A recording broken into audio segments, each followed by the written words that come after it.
Hello guys, हम सभी का सपना था कि हम अपने हाथों से एक उड़ने वाला जहाज बनाएं और अब हम आपको दिखाएंगे कि इसे कैसे पूरा किया जाए। और किया कि एक बॉक्स, एक बॉटल और एक्सप्रेस के कुछ कंपोनेंट्स से बने जहाज को हवा में कैसे लॉन्च किया जाए। सबसे पहले हमने अपने आइडिया को कागज पर दिखाने की कोशिश की। जहाज का शेव ट्रायंगल होगा, 2 छोटी सर्वो मोटर से जुड़े होंगे। जहाज के बीच में एक प्लास्टिक की बोतल में सभी इलेक्ट्रॉनिक्स होंगे और एक मोटर जिसके आखिर में एक प्रोपेलर होगा जो हवाई जहाज को आसमान में खींच ले जाएगा। हमने एक खास प्रोग्राम में सटीक नाव वाला एक प्लान बनाया और एक टेक्नीशियन को बुलाया जो जहाज बनाए और हम बस देखेंगे। आओ एक्सपर्ट, हमारे लिए हवाई जहाज बनाओ, या तुम सोर्सेज खाने के एक्सपर्ट हो? अच्छा तो लगता है कि यह हमें खुद ही करना पड़ेगा। एक बड़े रूलर का इस्तेमाल करके कार्डबोर्ड पर हवाई जहाज की आउटलाइन को इस तरह से ट्रेस करें कि कार्डबोर्ड के अंदर हवा की जगह पंखों की ओर चले। बाद में आप देखेंगे कि यह क्यों जरूरी है। फिर हमने एक तेज डिक्शनरी चाकू से लाइनों का कट बनाया और पंख को कार्डबोर्ड से बाहर निकाला। यह बहुत अच्छा लग रहा है, लेकिन हमारे पास एक छोटी सी समस्या है। कुछ डेंट है जो फी नेक्ट्री में बनाए गए थे ताकि कोई इंसान इस जगह पर कार्डबोर्ड को मोड़ सके और इस तरह बॉक्स बना सके। इसे ठीक करने के लिए हमने इन लकड़ी की छड़ियों को कार्डबोर्ड में डालकर हवाई जहाज के पंखों को मजबूत बनाया है, जिससे पूरा स्ट्रक्चर और भी मजबूत बन गया। अब हमें फ्यूचर में बनने वाले एलरों या जहाज की पतवार की आउटलाइन बनानी है। ये पंखे चलने वाले हिस्से हैं जो जहाज को मुड़ने या ऊंचाई पाने की इजाजत देते हैं। हमें एलरों के किनारों पर कुछ कार्डबोर्ड हराना होगा ताकि वो पंखों को छुए बिना आगे बढ़ सके। उसके बाद हमने ऑल्लरों के साथ गार्डबोर्ड की ऊपरी परत को काटा ताकि हम इसे थोड़ा मोड़ सके। किनारों को एक छड़ी से डेंट करना होगा ताकि ये ज्यादा आसानी से मुड़ सके। हमने अर्ली एक्सप्रेस पर एक सफेद लिवर वाली इन 223 सर्वो मोटर्स का ऑर्डर दिया। ये धीरे धीरे घूमती है, लेकिन अपने शेप के हिसाब से बहुत ज्यादा पावरफुल है। हमने सर्वो मोटर्स की आउटलाइन को पंख पर रखा और ध्यान से एक छेद काट दिया। ये ध्यान रखना है कि ये वहां कसकर फिट बैठे और डगमगाए नहीं। अब हमने इन प्लास्टिक लिवर को लिया जिन्हें एलरों में रखा जाना है और उन्हें एक खास से दूसरी तरफ लगा दिया।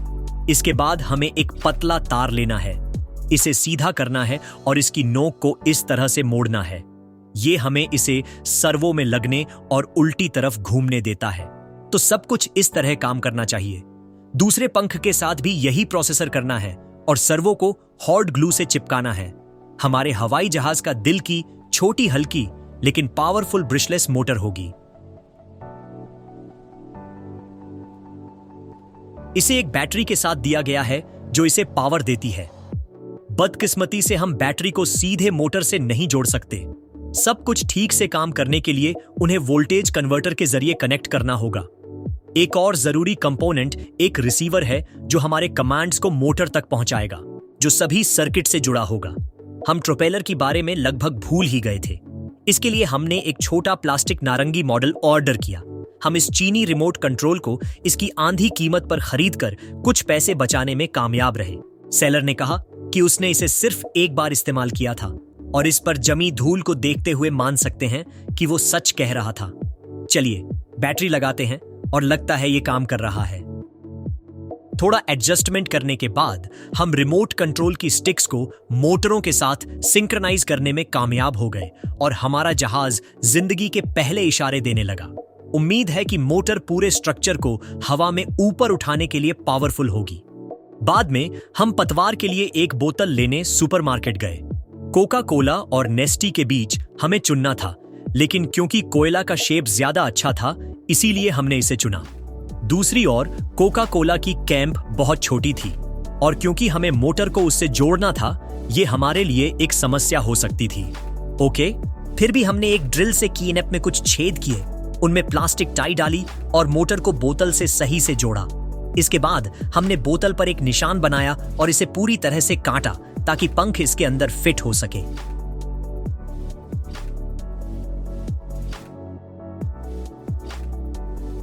फिर हमने ट्रांसमीटर को डबल साइडेड टेप से कार्डबोर्ड वर्क पीस के बीचों बीच रख दिया और बैटरी को मोटर को बैलेंस करने के लिए एक रबर बैंड से पीछे जोड़ दिया, जिसे जहाज के सामने वाले हिस्से पर लगाया जाएगा।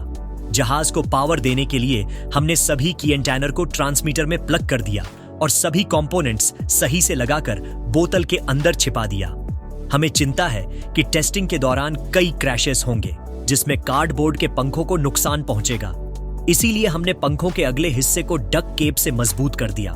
अब हमने बोतल में मोटर के साथ कीनअप को कस दिया और बाकी तारों को जोड़ दिया। चीनियों ने एक मोटी रबर बैंड के जरिए इंजन में पॉपुलर को नर्म अटैचमेंट लगाने का एक आसान तरीका निकाला। थपेड़ों के साथ एक्सीडेंट या टकराव के दौरान रबर बैंड खींच जाता है, जिससे पॉपुलर अपनी जगह बदल सकता है और इस तरह टूटता नहीं है। स्टीफन ने हमें एक टेस्ट पायलट के तौर पर इसे ऑन बोर्ड करने के लिए कहा, लेकिन यह बहुत जोखिम भरा है क्योंकि हमारा हवाई जहाज कुछ मुश्किल टेस्ट फ्लाइट से गुजरेगा और क्रैश भी हो सकता है। बहुत ज्यादा ध्यान ना खींचने के लिए हमने अपने जहाज को एक बड़े काले बैग में पैक किया और कम से कम कई कामयाब उड़ानें होने की उम्मीद में दूर एक मैदान में निकल पड़े। हम सर्वे और मोटर की प्री लॉन्च कर रहे हैं और लॉन्च खैर, कम से कम हमें इतने बुरे की उम्मीद नहीं थी। जहाज 2 मीटर उड़ा और फिर किसी अदृश्य शक्ति ने उसे बगल में फेंक दिया, जिससे वो क्रैश हो गया। हम वीडियो को इस तरह से शर्मनाक तरीके से हद नहीं कर सकते थे, इसीलिए हम घर वापस गए और रिंग टिप्स पर 2 स्टेबिलाइजर्स बनाए। उम्मीद है कि वो जहाज को बेहतर बनाएंगे। कुछ और क्रैशेस के बाद पॉपुलर टूट गया और हम घर लौट आए, जहां हमें जहाज को हल्का करने का एक आइडिया आया। पूरे ढांचे का वजन 180 ग्राम था, जिसमें कोक की बोतल का 37 ग्राम भी शामिल था। हालांकि हम एक छोटी बोतल ले सकते हैं जिसका वजन सिर्फ 21 ग्राम है। इसे 2 हिस्सों में बांट सकते हैं और इसका सिर्फ आधा हिस्सा इस्तेमाल कर सकते हैं। इस तरह हम हवाई जहाज को 22 ग्राम तक हल्का कर सकते हैं। इसके अलावा हमने कार्डबोर्ड की एक पूंछ बनाई जो हवाई जहाज को सीधा उड़ान भरने में मदद करेगी। ये हमारी आखिरी कोशिश होगी। फिर हमने मोटर चालू करके इसे लॉन्च किया। खैर, जाहिर है ये कोशिश पिछली बारी से बेहतर है। चलिए एक बार और कोशिश करते हैं। कुछ और कोशिशों के बाद हमें आखिरकार जहाज चलाने की जरूरी प्रिंसिपल का पता चल गया और हम इसे हवा में रखने और कंट्रोल करने में कामयाब रहे।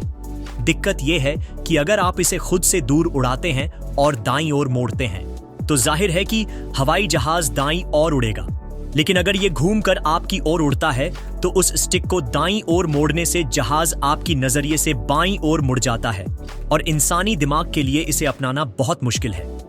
अगले दिन तक हमने उड़ान भरने की कला में महारत हासिल कर ली और जानबूझकर हवा में कुछ फ्लिप और तमाम स्टंट कर सकते थे।